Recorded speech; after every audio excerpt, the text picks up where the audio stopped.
Hi. Hello. How are you? I'm great. It's officially Christmas season. Did you wake up at midnight on November 1st and start hearing Mariah Carey? I feel like you did. Basically, in my mind. I didn't put it on yet. I don't want to blow my load too soon on Christmas, but I'm definitely in the vibe, in the spirit. Well, because we were talking about it. When do you start decorating? Like what? Because now you're in a new place. Mhm. What are you going to do a full refresh and like get new? Because I threw all my Christmas I've had for like 4 years out last year, so I'm going to do a full refresh. I'm definitely going to use a lot of the stuff I have, but I kind of want some new fresh stuff. I mean, I feel like I've been using what I have for so many years that I kind of want to honor the new space I'm in by having some new cute stuff. So I want to go see what else is out there. What would you say your Christmas style is? I like the classic red and green. I like kind of like the sort of, I don't like when people do no offense to anyone, Beige mom Christmas? yeah, when they do the white and gold and that whole thing. If it's a hotel lobby, fine, but I don't know. I like it to feel like a Hallmark movie. I want just a little red truck with a Christmas tree in the back. You know what I mean? I like that. I like kind of borderline cheesy. Mine is kitschy. Kitsch. I love multicolored Christmas lights. I do want to do a kind of similar tree. Like for last years, I've had a white tree, but with black big bows all over it and black ornaments. But then besides that, everything else is just very fun and whimsical. And my goal during the holidays, starting with Halloween through the end of the year, is to siphon joy where I can. Because sometimes it's dark out there, it's dark in here. Yeah. And I need sometimes to turn the light on. Same. You know? Oh my God, me too. I don't know. The last couple of years I did the full tinsel tree. I don't know. I might try to change it up this year. And you're doing your post-Thanksgiving pre-Christmas celebration. But it's going to be a brunch this year? Yeah, I want to do a brunchy, jammies? Yeah, cozy thing. Okay. So yeah, I don't know. I'm trying to get some inspo on some tree decoration and see what direction I want to go in. Okay. Well, we're excited about it. Since I'm in between my refresh, I decorate for Halloween mid-September. Then that's up till November 1st. I usually just, reverse right away. But since I'm in a refresh, I'm going to leave my Halloween decorations up a little bit longer. Okay. I do get so sad when I have to take all the black lace down off all the things. And then also Laszlo has just stopped being a see you next Tuesday about them. And also she's so smart and cunning. When I'm not giving her attention or she wants something, she specifically goes to the runner that I have that's black lace over my bookshelf on the TV and hangs her whole body from it. And because she knows that I'll grab her and give her attention. So I look forward to seeing what she does to the tree. But oh boy. Oh boy. Oh boy. Do you do a real tree or do you do a fake tree? I do a fake tree for now, but I do want to get back to a real tree someday. I know you can do the spray and the smell. We always had a real tree growing up. I love them. I mostly like it fake now for my color scheme, which is mine's very not Edward Scissorhands, Tim Burton feeling. I still like my Christmas to feel spooky. Yeah. I saw a meme I meant to send you that was me on October 31st and it's the Terrifier, and then it's me on November 1st and it's the Terrifier in the Santa outfit, and I'm like, yeah, that's very me. That is very you. So yeah, I see that for you. Should we get into some hometown heroes? Let's do it. Let's do it. Welcome to Disrespectfully with Katie Maloney and Dana Cathan. Unapologetically, we're here to do what we want to do. Spilling the tea. Babe, you're going to see the power of women. Disrespectfully. Anonymous says, hello, ladies. I am such a fan of the podcast. I love you both so much, and I have a funny story for you. A couple nights ago, my husband and I get into bed, and he puts on we like to watch porn when we have Slay. But spelled Sleidh, for the Christmas holiday season. Oh. Did I spell it right? You guys know what I meant. Yeah, Slay would make a Christmas. Mm-hmm. So my husband use jingle bells as beads. Just kidding. Don't do that. I saw, quick sidebar, a TikTok of nurses in the Christmas section of home goods, and they're like, okay, tis the season, and they held up a tree without a wider part at the base of it, and they're like, don't use this, use this. And they're this is a no. This is going to get stuck. It was so funny. Oh my God. So my husband is going down on me like the amazing man he is. And I notice one of the girls in the looks familiar, but I can't figure out how. At this point, I'm having a hard time focusing because I have to know who this girl is because I think I know her. So we finish having sex. I tell him to keep the up, and I go into my office and pull out one of my middle school yearbooks from this very school. Oh my. Wait, do you have your yearbooks? Yeah. We've talked about this. Mine are in a landfill somewhere, but from a very small private school I went to, like 15 to 30 kids per grade. I find the girl I'm looking for, couldn't remember her last name, and look up her Insta. But I can't find her. So I look her up by her name, and it's totally her. She's a super popular star too. This made me think about you guys having the Girthmaster on your pod. So I did a little snooping, and she even did a collab with the Girthmaster. Wow, full circle. Girthmaster, our most prominent friend of the show. She looks incredible and looks so happy, so cheers to her. Still can't believe I had and came to a porno with a girl I went to private school with in a small town 20 years ago. Love you guys. Wow. What a little like kind of misconnection situation. We love that. Yeah. See, they always come back in your life, people who are meant to be there, and she served a different purpose this time, but we're happy for you. She came back into your life. I want you to like send us her name because I want to look up her and Girthmaster's collab. I haven't looked at his content lately. Send a little DM or something. Or a big fat wide DM. Yeah. That's so funny though. I wonder if anyone I know is doing porn. For sure. Absolutely. Really? Yeah. I mean, I guess you consider, only what are the statistics on that? 100% we do. For sure. Oh, well, I'll have to And keep good for my eye them. out. We love to see it. I'll have to keep my eye out. Anyway, okay. Well, moving on. Kelsey says, "Hi, ladies. When I was 20, my twin sister, best friend, and I all shared an apartment. This was an old Victorian style home that was turned into apartments, and we were on the upper floor. And it was haunted. Ooh. Kitchen cabinets would open and close while we were in the other room. Clothes in our closets would end up on the floor, still on the hangers. And we constantly heard footsteps running up the stairs. Oh my God. When you hear the walking, it's always just, even especially if you're on the it's top scary. floor, no one is coming up there except unless you're expecting people, but like you just hearing, no. One of the ones that when I was talking about like the experience at that house I lived in growing up, one of the ones that happened, I was with a high school friend. The only person that was home was my mom, and she was asleep, and it was late at night, and we heard all of a sudden the loudest humming you could possibly hear. It was right outside my door, but it sounded like it was in the room. It was like, and we both looked at each other and heard it, and we literally started laughing because it was so crazy. And obviously I got up and went, and my mom was asleep. No one else was home. So it was definitely the lady, but those noises. So the middle of the night, your mom's like just be like, yeah, I'm like, well, maybe now, but it was scary. That's a little ghost humor, guys. Anyways, we would all fall asleep in the living room because we were scared. And one night I was asleep on the floor and my friend was on the couch. In the middle of the night, I felt like someone tripped over my legs and fell on the floor next to me. It was so loud, even my friend woke up. The final straw was an extremely hot summer day. The apartment had like 20-foot ceilings and we were on the top floor, so it was already hot in there. I was sitting in front of the window AC unit when all of a sudden it feels like the gates of hell unleashed on me.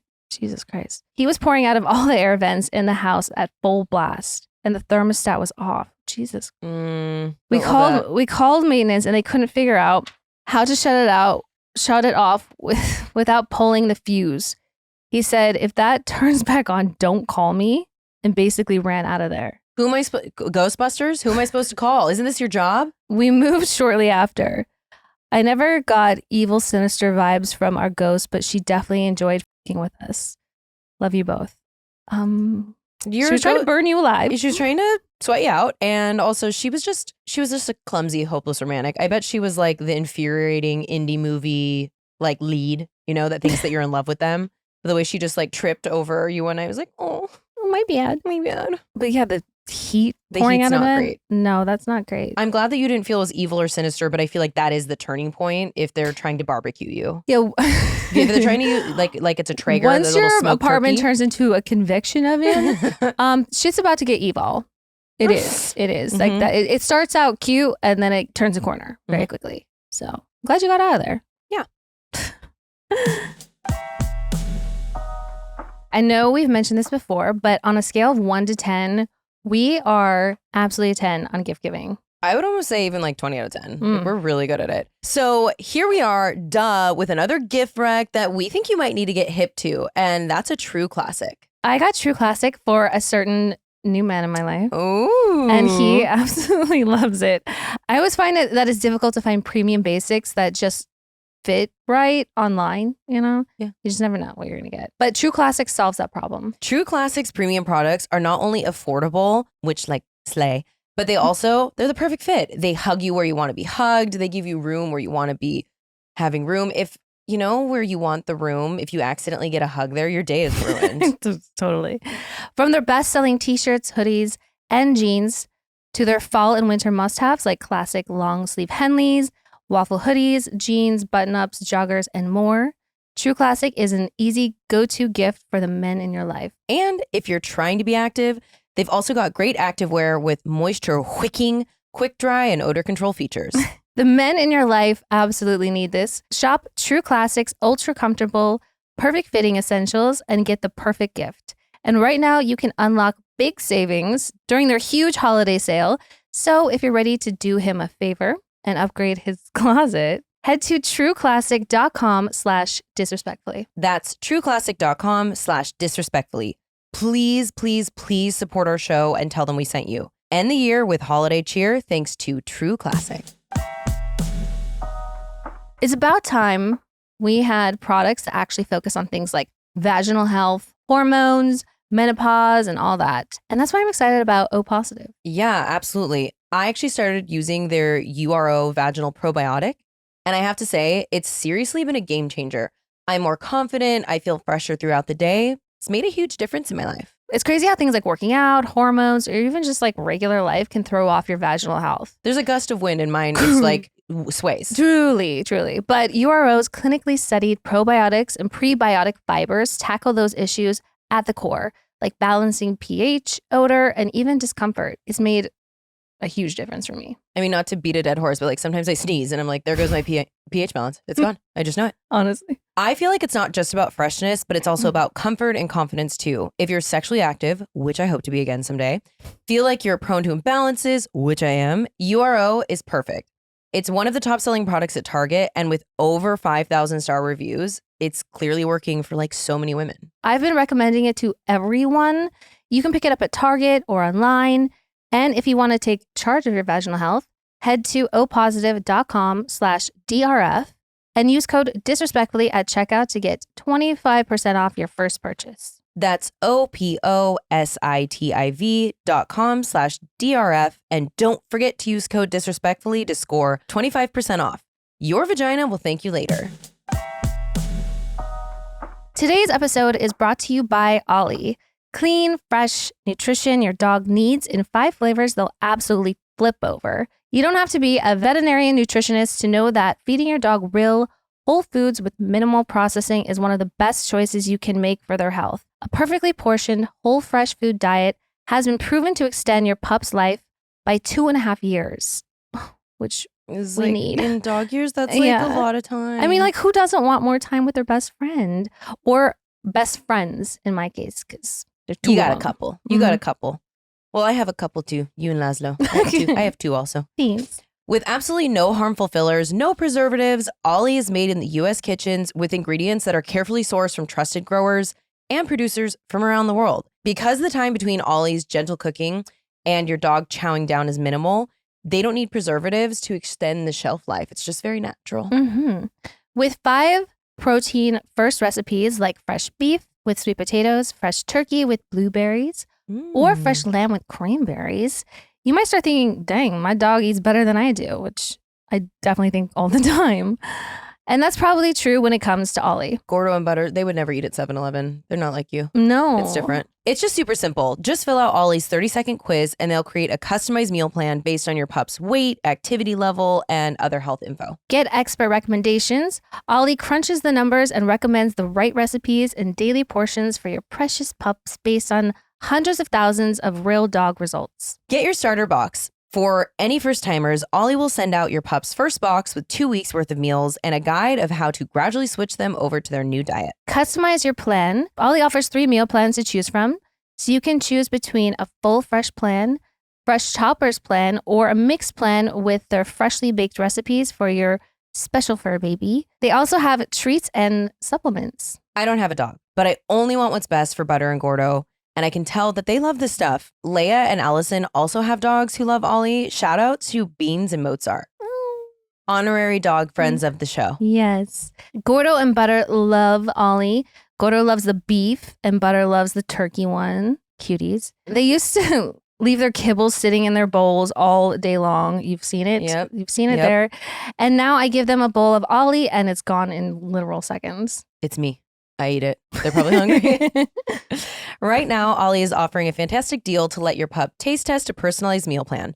So head to ollie.com, tell them all about your dog, use disrespectfully, and you'll get 60% off your first box of meals when you subscribe today. Head to ollie.com and enter code disrespectfully to get 60% off your first box.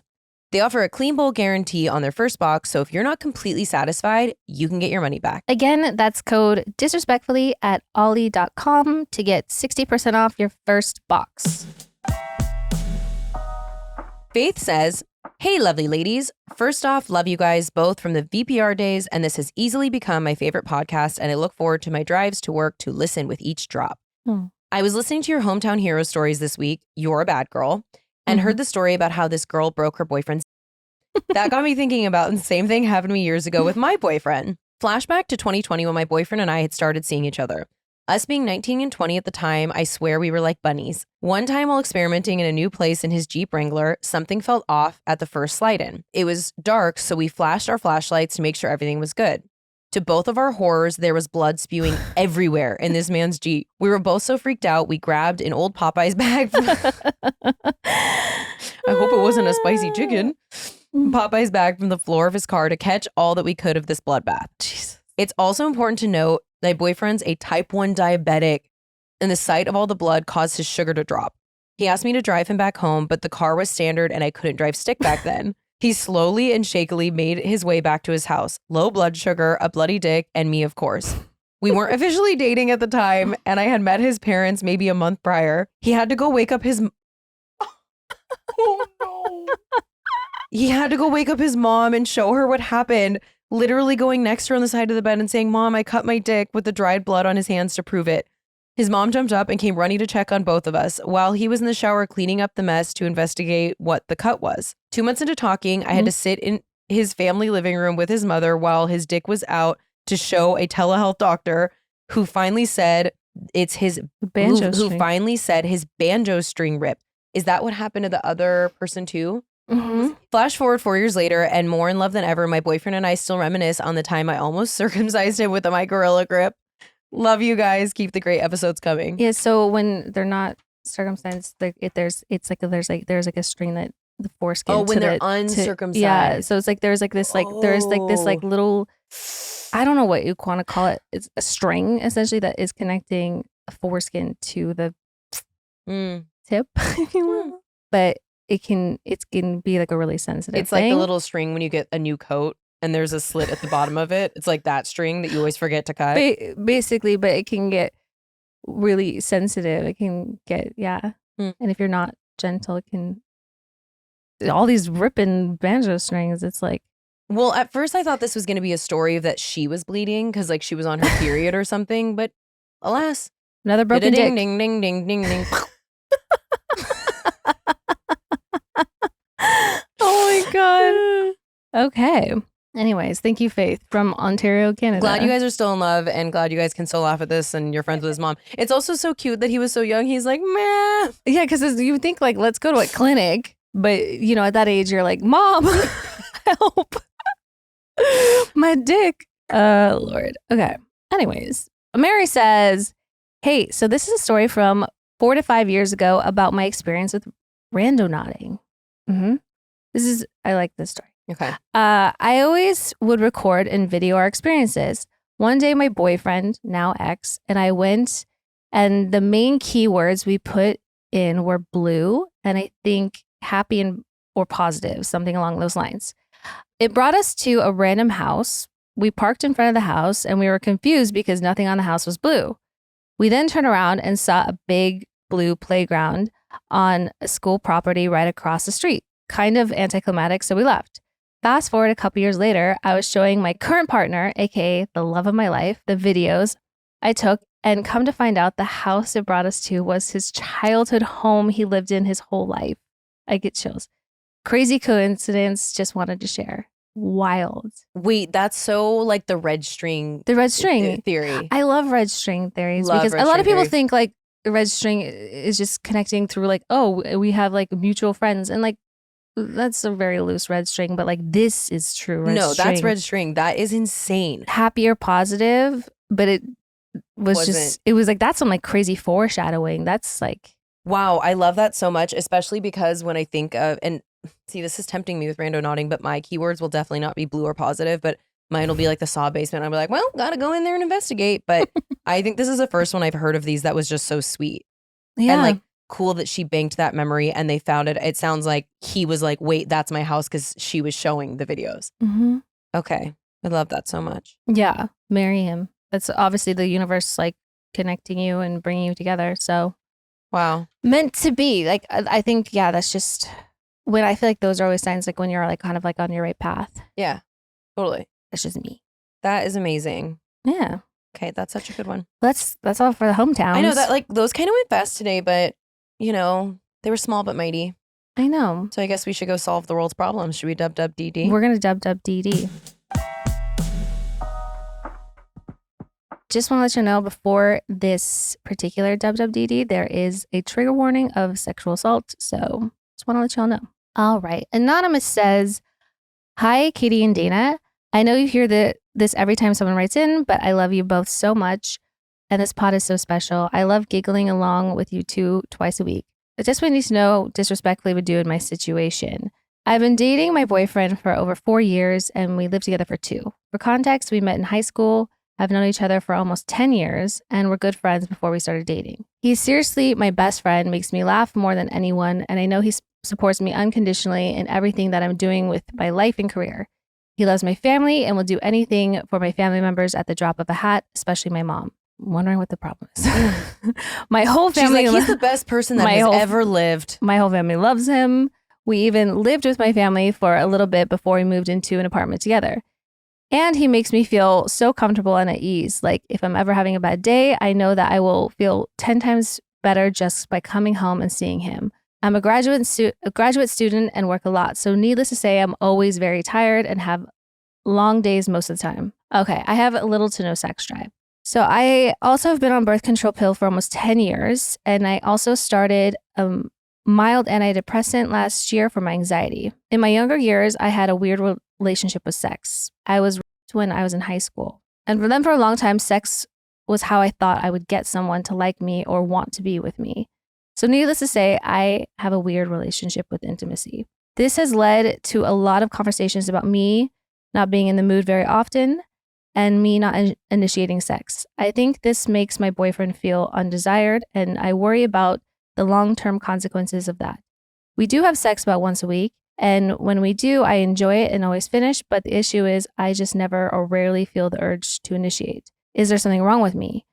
I love hearing about how you two are so sex positive and how sex positivity is so liberating, but I just don't feel like that for myself.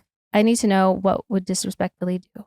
First of all, I'm really sorry you had to experience that in high school. That is like a really formative time to like have to experience that type of assault.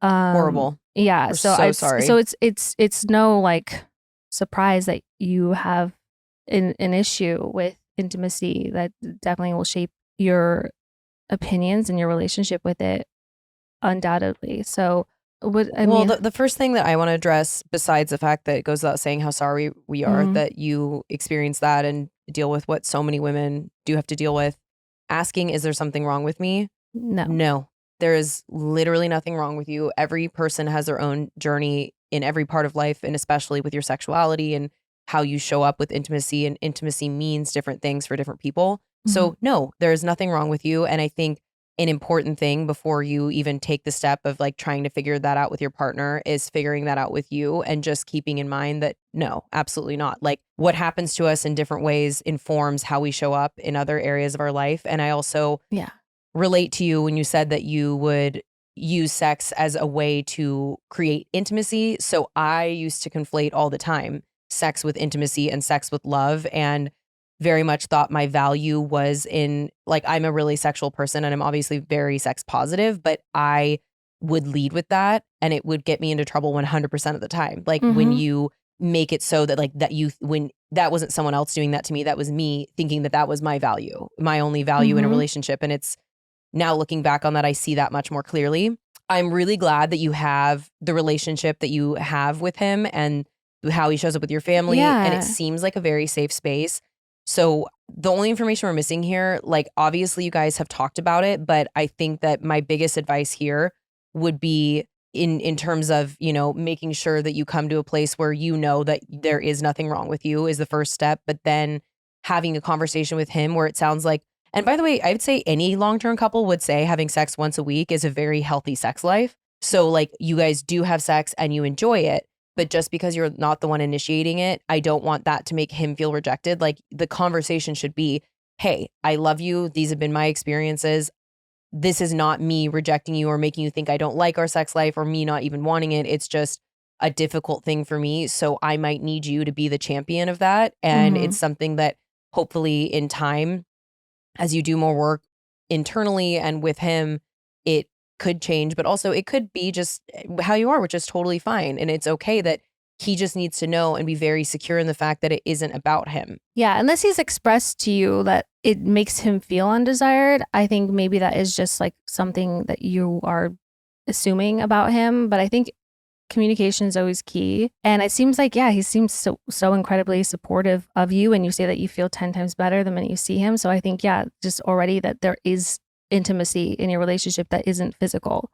I think that there's emotional intimacy and like he's a safe person for you. So I think you can absolutely have conversations about it, but also like this might just be a temporary time in your life. I think everyone fluctuates through like their sexual appetite, if you will. Yes. And like hormones fluctuate and that has a lot to do with it as well. And the birth control. Yeah. Different medications can definitely have an effect. I'm not suggesting you go off any of them. I'm thinking you can talk to your doctor about these things to say like maybe, you know, if it's like feel like you're if it just depends. If you want to be having more sex, if you want to feel like you want to like initiate more sex, I think you can be having these conversations with doctors. It doesn't need to be shameful. It's nothing is wrong with you. But if you feel like you want to just have those desires more, I think you can open up the conversation. This is so common. You wouldn't believe it. Yeah. And I'm obviously I'm on an SSRI and a mood stabilizer that I will be on for the rest of my life. So I'm very pro medication, but being medicated properly. So more so pro treatment, making sure you're working with doctors and whatever. But antidepressants and birth control pills both historically can affect women's sex drive, actually men's sex drive too. But the point being about that is perhaps you just have, whether it's the wrong medication that you're on, whether the pill, the antidepressant, whether the combo together is making that happen, definitely circle back with your doctor and say, hey, this is what's happening for me. And obviously I think it's the right choice to be on these medications. And, you know, we've gone through that work together, but I just want to make sure that I'm not on something that's impacting me there. Like obviously my mental health is the most important thing, but, you know, some can make the argument that this, you know, thing that you're dealing with right now could also impact that. So just you add it from a global perspective, you want to look at how these medications are impacting your life. Exactly. Just understand that this could also just be a season in your life and not something forever, because I feel like I went through that too, where I was like libido non-existent. And like now I'm in a very, very different season of my life. So just be patient with yourself. Don't be hard on yourself. Talk to your partner about it. Talk to doctors about it. Talk to everyone and you'll feel a lot better, I think. And we love you so much. And that's brave of you to write that in. So thank you for being so open with us. Thank you. Yeah. Bianca says, hey, Katie and Dana. First off, Vanderpump Rules got me through recovering from gallbladder and hernia repair surgery with being only 5 months postpartum. Ugh, you poor thing. So I hold it dear to my heart and seriously love you both. And yes, my baby binged it with me. LOL. Anyway, have you ever had to deal with a monster-in-law? I have been with my husband for 6 years and married for 2. I didn't notice the red flags or feel the wrath of my monster-in-law until we bought a house together and got married. She is one of the most vile, manipulative, money-hungry, and deceiving people. I've bottled up my feelings towards her, but I'm afraid my face cannot hide my feelings any longer. Well, come take a seat because me and Katie are also unable to hide any emotions. You're in good company, especially now that a baby is involved. I have become so selfishly protective of my baby that I hate to see this woman who hates me for the sole reason that I married her favorite son be around him. I feel like there is no fixing this, as she is not a woman that can accept any wrongdoing, and I refuse to continue tolerating her nasty behavior towards me. How can I tell her to fuck off disrespectfully? LOL. Okay, so I've never been married, so I've not had a monster-in-law, but I also, even in relationships, I've actually always really loved the moms of the people that I was dating. I've been very lucky in that way. However, it's kind of a trend I see on TikTok. One of the ones that gives me the ick more than anything is when moms act like their sons are their boyfriend. When they get jealous, they're like thinking about him kissing a girl someday. It's like such weird, gross energy. It creeps me out to know. Like, I can't. It creeps me out. And so it kind of feels like this. And I believe you when you say that there was a big pivotal moment that it shifted when she realized how serious you guys were. Yeah. I think there's multiple things here. Number one, the best indirect route, if you are trying to keep the peace still, would be to tell your husband. And I'm sure he's noticed. And I'm guessing we don't have that info, but I'm guessing you have tried. So like your husband should be standing up for you. Yeah, you listen, I know mother gave him life. She's going to be one of the most important women to him. But like, honestly, you're now the mother of his child and you're his partner in life. You need to be the most important person at this point, and he needs to create boundaries. Point blank period. Your baby is your baby. So I think that, it's a lot, and I feel like our parents' generation, that they looked at things so differently, and they feel like not all, but a lot of parents, particularly parents with different issues that like narcissism and whatever that seeps out into their lives. And a lot of people our age who are choosing not to have a relationship with parents, that it doesn't work for them anymore, that they have some claim like, well, that's my grandchild. Yeah, it is your grandchild. But guess what? Access to the child comes through the parents.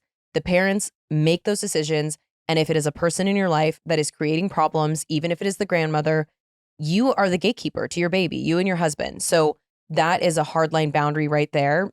And when you want to tell her fuck off disrespectfully, I feel like that's something you say. Again, this is just what I would do, but I would be like, look, bitch, take a seat.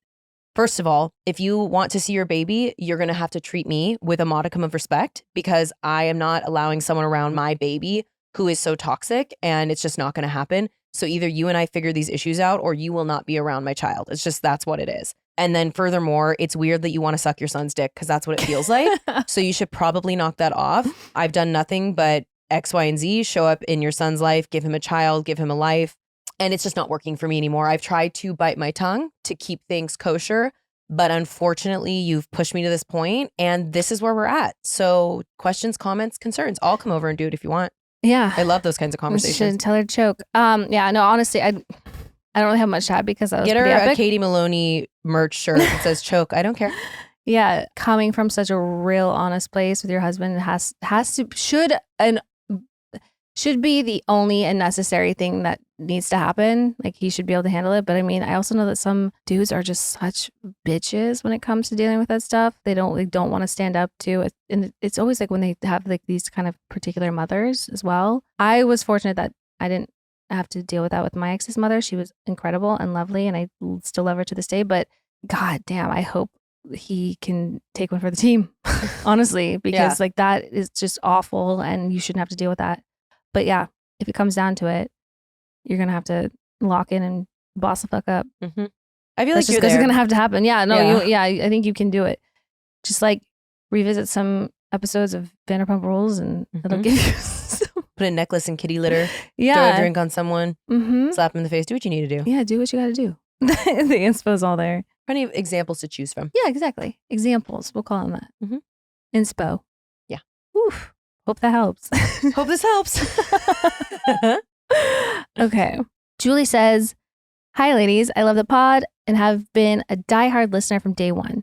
I need some advice. I've been in a relationship with a great guy for about 6 months now and can tell he cares about me and is very sweet. He's also shy, and when we're out with the friends I've introduced him to, and I feel like I end up carrying most of our side of the conversation. I have always been more attracted to funny, outgoing guys, but my current beau is so kind and otherwise great, I've looked past what he seems to lack in those areas. Lately, though, it's really been kind of bothering me, especially after going out to dinner with close friends and my boyfriend never actually contributed much to the conversation during a 2+ hour dinner. I'm an outgoing person myself, but I enjoy not having to always keep the conversation going. I've started to get the ick from seeing him out in social situations. Also, now I've noticed other things he does that repel me. Ooh. Like, he says sorry for any and everything. He apologized the other day before saying he needed to run to the bathroom. Oh, I mean, it sounds like you hate him, but finish. Am I being superficial about these things? He's otherwise great to me and treats me well, but he's kind of coming off as, for lack of better words, a little bitch boy, and I'm finding it very unattractive. Help. It sounds like you're trying to just sabotage this for yourself. And like, I understand, are you just used to dating assholes that are also like funny and outgoing and like charismatic? And now you found a guy that's just like doesn't need to the attention. And I mean, I get it. Like, if you want somebody to be like, speak up, talk, but like maybe he just is fine, kind of like taking a back seat and like letting you sort of like be the one, I don't know. I think maybe this just like is not your type, and it's just, if it repels you, it is what it is. If you don't like the dude, then just say that. But like, also, I don't know, maybe you need to be real with yourself as well and think like, am I getting the ick, or I don't know. So I think sometimes like, I mean, I've had this conversation with you where I'm just like, yeah, give it a chance, like a real chance. And then if it's just like, if he's just really just like a gross dude who just is like too, I don't know. But like, sometimes maybe dating outside of your typical dude is the best thing for you, but it just takes some getting used to. I offer a different perspective. Okay, great. So I agree with you to a point, because you do say this about every person I've liked in the last 5 years, but like, I hate them all. I think that there is a part of me fundamentally that within my attachment style, and realizing that it is self-sabotaging sometimes, and sometimes something can feel boring because it's stable and you're just not used to that. You're used to like this up and down. So I think there's space for that. So I think examine it within yourself. However, please do not fit a square peg into a round hole. If this is coming up for you in such a big way that him apologizing for using the loo is making you want to punch him in the skull, then it's possibly not for you. And like, I also understand what it's like when you're with someone that's really shy, when even if you're not super outgoing, but if you're collectively in a group and maybe he just doesn't want to monopolize the conversation, that's great. But it is also difficult when someone is like painfully shy, and then you feel like you have to tell your friends, like, I promise has a lot to offer, when it's just the two of us and whatever. So I would say you need to have a long night of the soul and figure out if you are self-sabotaging or if this is someone who's just fundamentally not for you. And if it isn't, then, and it sounds like he really cares about you, and it's not kind to continue in a relationship when you just know that it's not the right one. So for his sake and for yours, I recommend figuring out if this is a you thing, or if it is, he's just not for you. But it's okay if he's just not the right guy for you. But I think it's like you're at that point. It's been 6 months. It's time to figure that out. Well, it's time to figure it out. But yeah, I don't want to say only 6 months, because it is a decent amount of time. But I mean, like, maybe some people are just slower warms to like new friends and friendship, and he's just trying to figure out like how he gets along with them. I don't know. I mean, give him the man a chance, but also like, he treats you well. He's polite. He's sweet. Like, those are really great qualities. Sounds like he would annoy me. I can already tell. But okay, I know. But like, because when you're used to someone that treats you a certain way, and all of a sudden someone is not treating you that way, you're like, what the fuck? But like, again, if it's just not for you, and it's okay, fine, I get it. Yeah. But like, also just check in with yourself and be like, am I just used to something else? So that's why this is throwing me off. But maybe sometimes what you're used to, that all didn't work out before either. Yeah. With those types. Yeah. So think about that as well. I just want to just keep an open mind. And again, if there's do a little emotional inventory. Yeah, emotional inventory, because you know what? If you're able to push past this and just like look at it as sometimes like, you know what? Like, that is really nice that he does like apologize, like, pardon, I'm going to go to the bathroom, sorry. Like, that's a polite thing. I think someone's like leaving the room. Like, that's kind of like old school, you know? I don't know. But again, that can throw people off. But I think maybe stick out a little longer. Maybe you'll be grateful you did. Or maybe you're like, you know what? No. Yeah. This is what would disrespectfully do. Haley says, hi from Houston, Texas. My name's Haley and I am in despair. I am a day one listener and was so excited about the podcast when it was announced. I would love your guys' advice. I have been Team Katie from day one on VPR, and Dana was such an amazing addition to season 8. I missed her so much when she left, but completely understood that reality TV is probably hell. I listen to every episode, and you guys offer some solace for my crazed mind. Here's the deal. I am 23 years old, graduated with a bachelor's of science in computer science last December, and have been struggling to get a job. I have never, ever wanted to pursue computer science, but my father forced me to. Otherwise, I would not have been able to find a livable living situation. Anyway, after 4 years of doing something I hated, I finally got a degree, only to find out nowadays degrees do not mean as much as they did 10 years ago. I've tried to navigate into different things like education. I've been a 4th grade sub for a few months now, but that shit is not for me. I literally do not like those children, and they are so mean. I've been pet sitting for rich people. but it's kind of a side thing, so I have nothing stable. You guys always talk about how much you wish you had stressed less in your early 20s, which always provides me some comfort, but it's so hard because I am in loan debt for something I never truly wanted, and now I can't get a job, and I'm also struggling a little bit with addiction because of this. I hate the idea of giving my soul to the corporate world, but I need money. Do you have any advice at all? I'm willing to take anything, and I love you guys so much. If you read this on your podcast, I probably freak. My 2025 goal is to go to LA for something about her and also have a job. LOL. Okay, love you. Bye. From Haley, an avid Disrespectfully listener, hoping and praying and manifesting you guys read this. Well, Haley, number one, look how powerful you are. It happened. You did it. We can. You're already on a path. You're on the path. So I actually have a lot to say to this. First of all, do you understand how difficult it is when you're in it to stay calm? We offer that insight because we've moved past it. It's easier to look back and see it than when you're in it. Mm-hmm. Degrees change a lot. I got a bachelor's in communication with an emphasis in broadcast news. I was a television reporter for 5 seconds when I graduated college. It's what I always thought I wanted to do. But even media, and when I was in it, like getting my degree, I knew already media was changing so much that basically what they taught 12 years ago is obsolete now because of the way that people don't sit down at 5 and just watch the local news anymore. They get it in all different kinds of ways. So I had to adapt and pivot many times, and I have done that. And so what you're doing right now is the right thing as far as trying this. Here's my advice to you. The corporate world can be a boring, lame, isolating place, but it is also there for a reason, and there are benefits to having a stable job. So I would say start applying to some corporate jobs and like look at it as, okay, I need money right now. Everyone needs what they need to survive and get by. So get a job that's stable, even if you don't like it, and give yourself an amount of time. Say, I'll do this for 1 year max, 2 years max. And while you're stable, it's easier to start making game plans and figuring out what you want long term. Like when you're in it and you don't have money and you're feeling stressed out, it's harder to plan. So give yourself a moment on a landing and just know you're not going to do it forever. You're 23. Just get something that stabilizes you so you can figure out what you want to do. Yeah. Like everything is transient. We're on a rock floating through space. We're all going to die soon. And I say that to, ease your anxiety, but you're going to figure it out. So I look forward to hearing back from you in a year when you've gone to something about her and had the Drew and have figured it out. I mean, what do you have to say? I worked, what do you want to call it? Like restaurant jobs, worked retail jobs. I never did like a corporate thing. So, I mean, a lot of it was struggling hard, like very much working, hand to mouth kind of things. And it was scary, but it was also really fun. And, I mean, I didn't have a degree, so I don't even know if it's an option for me to go corporate world, but like, I didn't desire that.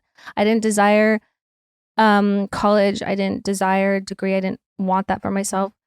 So I can understand where you're coming from. Like, I didn't even want to do this, but I felt forced into it. And here I am with like this debt and everything. So I understand like the pressure of just like needing to do something with it now and needing, being in loan debt and all of that. So I understand. Oh, and sorry, quick sidebar. I have student debt I'm still paying off. So by the way, I used to stress about that a lot too. And like, but that's going to keep figuring itself out. So I understand that that's like another motive. That's what I'm saying. Like, the motivation to like wanting to like have to make money and everything like that. But I'm just saying like, also in your 20s, don't be in a rush to have to figure out what you're doing with the rest of your life, because that's likely to change and it should be able to change. Like you shouldn't feel like you have to like lock into something and that's going to be it. And then you're climbing the corporate ladder, climbing whatever ladder that you decide on right then and there. So I think like even doing like, you don't want to substitute teacher, you don't want to like pet sit or something like that, but like doing jobs that like might interest you, but maybe is not like have the longevity, but just kind of like allow you to like make a decent living, but figure out like have some flexibility to try other things or something, I think is maybe a place to start. But I think, like right now in your 20s, like there should be no stress to have it all figured out. I think you should allow yourself to explore your life and have fun and not, again, your degree's not going anywhere. Corporate world's not going anywhere. Fuck it. Yeah, exactly. Like this will work itself. You're so young. So just try hard to stay present. It's not easy, but you're going to be just fine. Yeah. I mean, I had like multiple jobs at a time too. Like, because, I needed to. But I mean, like, it was, I don't know. I look back and I was just like, that was fun. I like There's so many times in my 20s when whether it was because I was also like going through a bad breakup or in pain because of this that I just thought it was all bad. And now like a photo will pop up from that time and I'll be like, there was so much good happening then too. And it was fun and silly. And like there's an element of it when you don't know the outcome or where you're going to go that there's an excitement that surrounds it. So you like meet fun people when you work at these weird jobs. You meet like, it's just, I don't know, like you just come across things that you might not experience otherwise. But I think just being open to opportunities that you might not have ever thought is what you get to do right now. So I don't know. Soul search. We're rooting for you, Ho. Come to something about her. Anonymous says, "Hi, ladies. So obsessed with your pod. I work from home and spend a lot of time by myself, so it feels like I'm chatting with friends when I have it on. I would love some advice on how to continue to love my body while going through pregnancy. For context, I lost a lot of weight recently through diet and exercise and was feeling really strong and happy with my weight for the first time in a while. Fast forward a year and my husband and I found out we are pregnant with our first child. While it was unplanned, we are super excited about this. Although now I'm nearing the end of my first trimester and I can feel my body growing, clothes getting tighter, and all the signs of weight gain that should be super exciting at this time, but still cause me stress. My husband provides so much reassurance, tells me I'm beautiful, and he loves to watch me grow. And logically, I know that he's right, but emotionally, it's a struggle. Any advice on how to allow myself to enjoy this journey, knowing I'll be gaining back all the weight I just recently lost and probably some more? Thanks for reading. And even if this doesn't make the pod, love you both." Well, bodies are meant to change and grow, especially when you're growing life. And I know it's like hard because it's like you were feeling really great inside your skin, inside your body. And now you're like, oh, great. But I think before your body's going to change, it can always go back. And I don't think you should be hard on yourself. I think you should really just enjoy this time and not put any kind of pressure on yourself. And also, I think with your husband being so, wonderful and supportive too, like that should also like help as well. I've never been pregnant, so I don't know. And I can understand that it must be like, holy shit, it feels like an alien or something invading your body, but I think, I can understand. I mean, even after like a weekend of binge eating, I'm like, oh, pants are tight. So, I mean, you're experiencing something for very different reasons, but I think it should be just a really wonderful time and to not put that kind of pressure on and just try to embrace it solely. And I think you can still like exercise and do things that made you feel really good and made you, but obviously within reason. I think doctors don't recommend like, what do they call it? CrossFit or something? Yeah. That kind of thing. But I think it's always like a mentality thing, I think too, like mind over matter, but trying to get to a place of like relinquishing some of that control and some of that like state of mind of being, where you just were. And I actually really like that she's bringing this up because I think that more women feel this way than talk about. I feel like in the whole conversation around pregnancy and having kids, I don't really hear this a lot. And I also don't have children. However, when I've thought ahead to like, if I end up having kids, I have had issues. Most women have issues with body image stuff, but I have had issues with disordered eating and body issues intermittently. And I think about that a lot. And then I immediately feel guilty that like, I'm like, okay, if I end up having kids and it's obviously like this big blessing, you're selfish. What is it going to do to my body? You're selfish to be like worrying about your body and like vain, but like, but I am vain. So I don't know what else to say about it. It is something that I think about. And I think it's something that a lot of people talk about or think about, but don't want to talk about because they feel like they'll be judged for that. Yeah. And I'm like, here's the thing. You will have the pot of gold at the end of the rainbow. Like you will. And I think that helping when you have your baby, that will help with those differences. But you're still an autonomous person after you have children. So like separating the things of just like, well, you're a mom now, but like, yeah, you can be really happy you had a baby, but also be struggling with this. And you just got, accomplished something that you were happy about and excited about. But like Katie said, bodies are meant to fluctuate. And no matter where you get to, you can always get back and make the holistic lifestyle changes that help keep you at a weight that you feel good about, maybe going into your pregnancy proactively and just in terms of like, how can I just be the most well that I am? And part of being well is feeling good about yourself. So just, taking the steps you can to just have the healthiest pregnancy that is possible for you. And obviously be grateful and all those things, but also just please give space for you to have these feelings. That's okay. That's okay that you're worried about it and that you feel distracted. I think that part of it is just allowing those thoughts to happen, but then kind of letting them go and not ruminating as much as possible. Yeah, the rumination I think is what it is too. And I think like people not wanting to speak up about having these very real thoughts about their body changing and just people accepting those things. And the same thing after too, like postpartum too, with wanting to like lose baby weight and people being like, don't think about that right now. It's like everyone should be able to think about these things all along the way because they are real thoughts. Yeah. So I think if you want to like have those thoughts after, I think inviting those thoughts but not ruminating is perfectly fine. Yeah. But that's it. That covers Hope this it. helps. I know what I mean? Let's talk about CARAWAY. I've made a big effort into switching over to non-toxic cookware and appliances. I threw away all my plastic containers and switched to glass.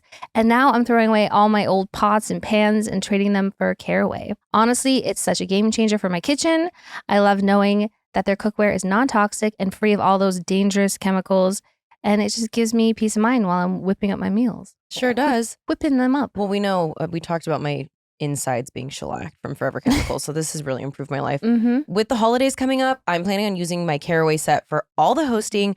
I can already picture it. Gathering friends around for a cozy dinner, Laszlo getting into everything, delicious soups, maybe some baked treats. Sky's the limit. Oh, for sure. And fall is in full swing now.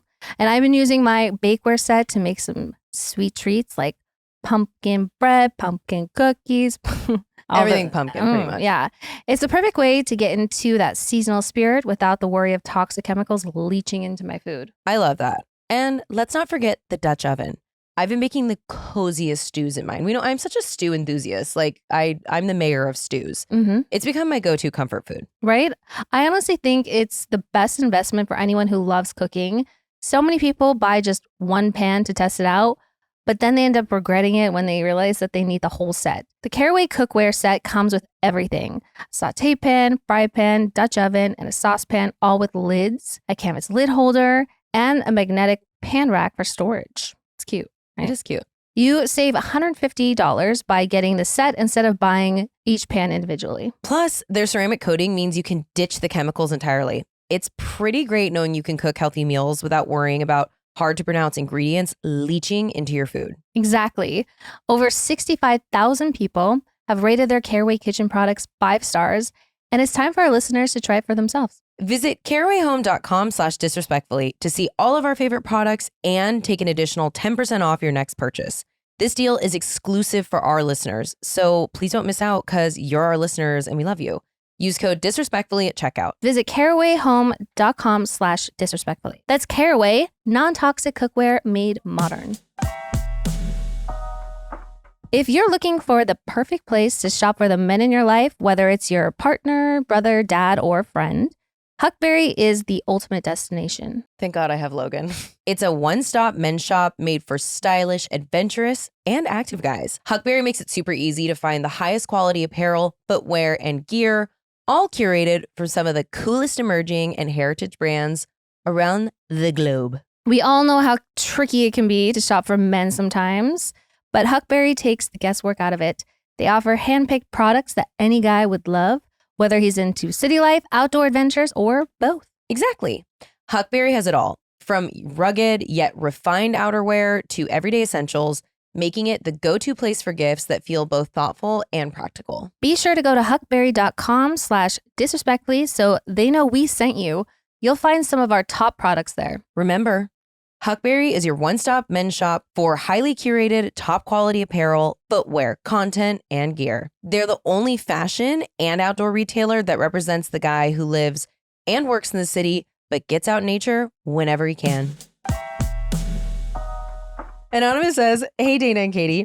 First things first, my work is in vintage jewelry, so send me a photo of Dana's mom's ring because it's actually possible we could find it one day. Our Instagram is Tales from the Junk Pile, where we literally sell secondhand jewelry every day. I will definitely send it to you.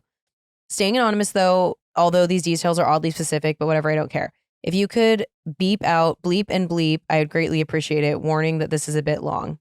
Longtime Vanderpump Rules fan here, but you guys have been the only two on the show I genuinely relate to and could be friends with. So no surprise that your podcast is the first podcast I've ever actually liked.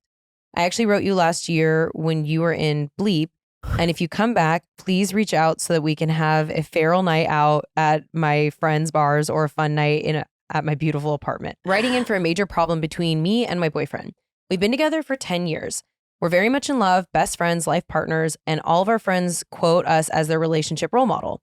Only problem is a decade-long cultural clash between me and his family and friends.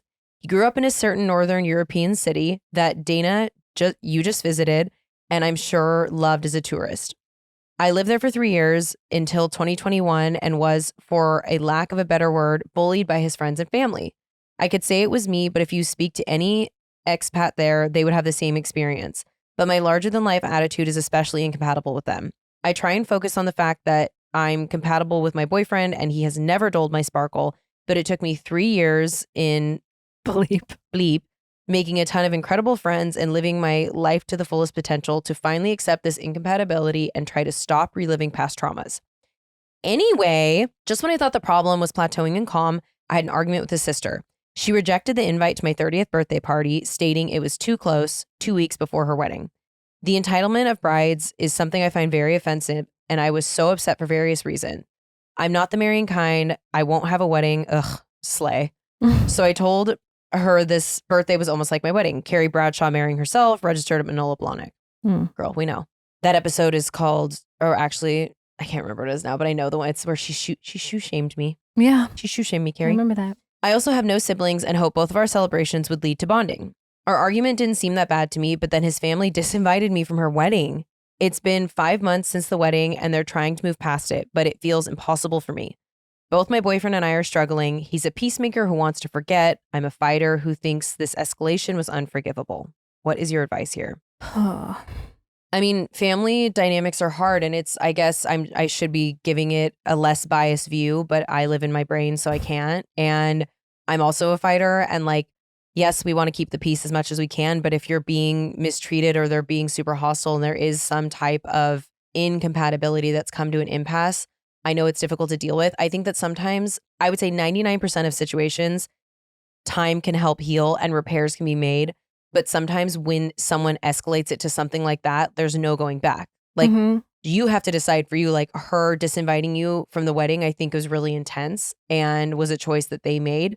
So it might be something where it's just never going to jive, but then you and your partner have to decide if that's something he can work through and that you can work through if he's not showing up for you in the way you would hope of like defending you, if that works for you. And then for him, does it work for him that long term you are not going to get along with his family? I don't think, unfortunately, there's like a cookie cutter, one size fits all response to this. It's just something that you're going to have to decide within yourself and then with your partner if it's something you can move past. Yeah. I mean, I don't blame you for wanting to move past. I feel like that reaction was so extreme. Like Hostile. She can't go to a birthday party 2 weeks before her wedding. It wasn't the night before. No, that's crazy. It wasn't, you're justified for that. By yeah, the way. That's it wasn't insane. the week of. It was like, I mean, she have to have a completely cleared schedule weeks leading up to her. I mean, that's madness. I think I think it's probably not helping that your boyfriend is just so like willing to like let things go like that. Been there, done that. When someone's just like, well, whatever. It's like, well, no, it's not whatever. Because as much as like you are supportive of anyone that wants to get married, it's like that doesn't mean someone can't support what's important to you as well. And for somebody just to sort of like kind of dump on that and can't see the importance of events in your life, but you're supposed to make their events front and center in your universe is crazy. And the fact that you can't do that, then they're just like, well, then don't come to mine. It's just like, it's so extreme that, yeah, those types of people, it's like, you're like, yeah, like, do I want this type of person in my life that is going to be that selfish? And yeah, when they're family, it's just kind of like, family's not, I don't know. Like there's just certain people that, you know, even if they are technically family, you're like, well, maybe just see you at holidays, you know? I don't know. I think you're justified in it. And not that I want to like have a hard on for grudges and things like that, but like, I just also have like integrity and things like that. Where I don't know. I'm like, kind of bricked up about it sometimes. I'm like, yeah, let it go, be better than that. But then sometimes I'm like, no, take the low road. It just depends on the situation. Well, I think it also comes down to like integrity. Like this is their character. Like this is what they do when, you know, they're faced with these types of things. So it's just like, I don't want that type of person in my life. Yeah. Like they're just a selfish being. I can't have a birthday party or they're not going to come to my birthday. Like 2 weeks before a wedding is. I can't do anything about my birthday. Why'd you schedule your wedding so close to my birthday? You know what I mean? Like that's when my birthday is. That's like a milestone birthday. Like were you not supposed to celebrate it because her wedding was 2 weeks later? Like no, that's such bridezilla. Like ugh. Yeah. So, well, I mean, listen, Hope this helps. I hope it helps, but I think, I don't know. I think stand your ground. I think you stand your ground. I don't know. I mean, he's not going to disown his family, but I think you can just come to just like, listen, like, we're really great. We're compatible. You know, I've been struggling to like fit in here. And this, like, I feel like this is just like them kind of like really trying to like, not as like the last and final straw, but like them just trying to really make it known that like you don't belong. Yeah. And I'm not going to back down. Yeah. So I don't know. It's not like he needs to like disown him, like I said, but like I think him just having your back a little bit more in this would be great. That's all. Agreed. Anywho, okay. Ronnie says, my name is Ronnie.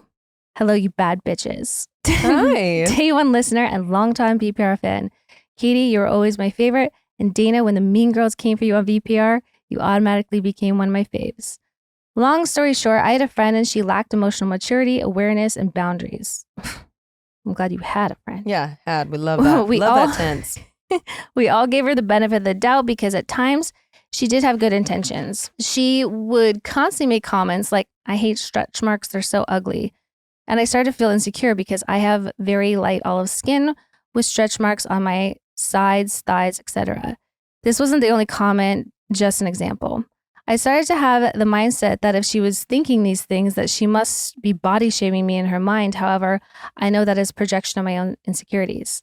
I threw a pool party and decided to have a conversation with her about how I was feeling and maybe ask her to watch how she's saying stuff because she doesn't know who it could affect. It's good. She responded with, well, when I was the fat friend, I used to compare myself to the other girls all the time. Conversation ended there. She went outside, cried to my boyfriend at the time, and didn't feel comfortable taking my shirt off or swimming for the rest of the time. I stepped away from that friendship and have not looked back. Recently, she's rekindled with one of the girls in the group and wants to reach out to me. Not sure what to do or how to handle the situation. To preface my group of friends, we have all been friends since we were really young and have grown up together. Typically, we are pretty honest with each other and are able to have effective conversations about how we're feeling without insulting each other. Jinx to paper slap, hands down, and sigh. Jinx, so go ahead. You take it away. What a bitch. What a bitch. When I was a fat friend, I will drown you in the pool. Are you aware of that? When I was a fat friend, I compared myself. Well, yeah, that's called being insecure. But so what now? Like you have liberty just to be a bitch and make comments about people's like make everyone else feel uncomfortable. Like I don't understand that. I don't understand that. And like, yeah, I think sometimes like people can put their foot in the mouth and say things that they don't understand could be hurtful. But like, I don't know, read the room. I think that this girl's problem is she's ugly on the inside. I don't think anything to do with her outside. And I think whenever a friend comes to me and just says, hey, this hurt my feelings, I would never get defensive and immediately fight back. If you're a good or even normal friend, you would just hear it and say like, oh, I'm so sorry. That wasn't my intention or whatever. But to immediately respond with something so crazy is like, I know you guys all grew up together, but I think sometimes friendships go past their expiration date because people are afraid to let go of what they know and what they're comfortable with. Mm-hmm. I think if what you're asking is if you should let her have a conversation with you, sure. If you feel comfortable with that, she can come and say what she wants to say, but I would take it with a grain of salt and I would personally not repurpose this person in my life if I'm you. Yeah, no, I mean, if it's, because sometimes it's like, yeah, okay, if it's a group of friends and like people feel like they're caught in the middle of things and you don't want to make anyone feel like they have to like choose side, okay, fine, maybe you can like hear her out and then you can just keep her at an arm's length. You know where she belongs in your life for sure. You don't have to like be besties anymore or even like friends. You can be acquaintances of sorts. But the fact that you tried to like come to her and be honest and say like, hey, sometimes you say stuff that makes people feel uncomfortable and she just couldn't say like, sorry, I didn't mean to, my bad, and move on from it. You know, just those aren't people that you need. No. Well, maybe she's learned. I don't know. Feel it out, but yeah. My gut tells me no. Same. Chastity says, hi, Dana and Katie. I love you guys so much. I'm obsessed with Vanderpump Rules and I've been listening to your pod since the beginning. Okay, I have a huge problem and I need help. My wife of 4 years wants to live separate, which I completely understand because I had a drinking problem and it has caused a lot of issues in our marriage. But recently I've been feeling like it's more than that and I feel like she wants to be single and our lease is up in January and I think she's playing nice with me to leave on good terms. What I don't understand is just tell me instead of leading me on. I ask her about it and she will swear she still wants to be together, but I know she doesn't. She doesn't kiss me anymore or anything else at all. So I know she doesn't want to be with me and I'm dying inside about it, but it's her decision. What should I do? In the meantime, I've been in therapy. I don't drink anymore, but it seems like what I'm doing is not enough. I want to respect her decision, but it hurts that she doesn't want to be together anymore. Katie, I know you've been through something similar. What advice would you give yourself before the marriage ended? I mean this in a respectful way. I love you guys so much and look forward to your podcast. Ultimately, yeah, if somebody wants out, it is their decision, and whatever. But I think also like a marriage is a partnership between people. And I think you do have a say, technically. You should be able to ask questions. You should be able to fight for it. And if you're in therapy and you're no longer drinking, and I would be asking a lot of questions. If someone wants to stay together but live separately, I'd be like, that doesn't work for me. Yeah. So either if you want to move out but stay together, we need to define that a little bit more. I need to know like what boundaries we are going to have in place, like what we're calling this then.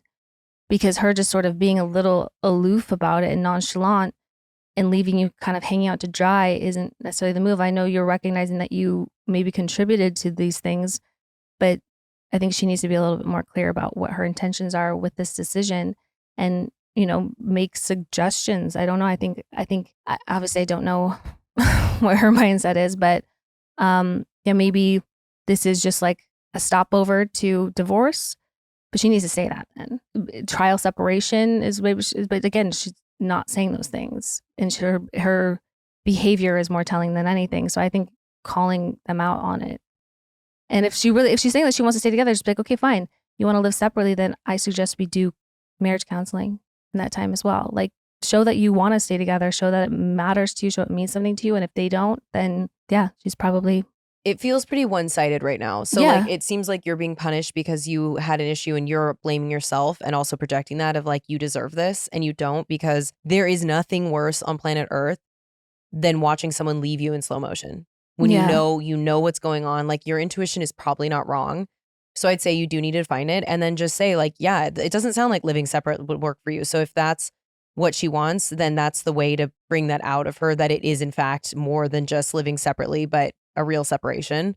But I think that you have 50% of the partnership and you're well within your wheelhouse to ask and get clarifications and not feel so all over the place and confused, because generally if you're feeling confused, it's because someone wants you to feel confused while they're doing other things. So yeah, no, exactly. You shouldn't be left in the dark while they're sort of just like shining you on about what their decisions are going to be. I think calling them out so they're kind of forced to be forthright with you about it is like kind of what you need to do. I mean, I was in a place where I was wanting to know that I did everything possible, whether it was like doing therapy, whether it was giving them the space and time to fight for it, for them to come to the table with solutions, and they never did. So I was like, all right, well, I know what I need to do for myself now.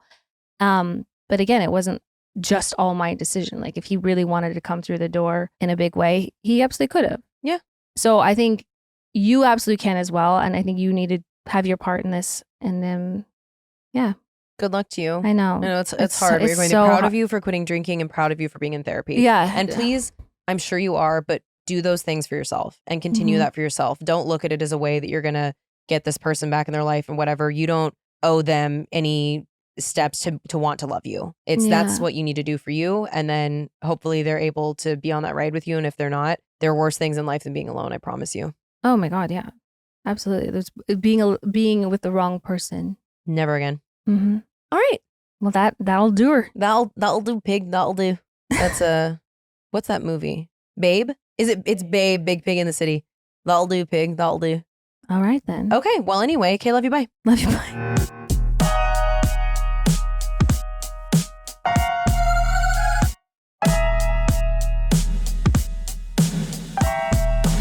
Babe, you're gonna see the power of women. Like, Disrespectfully.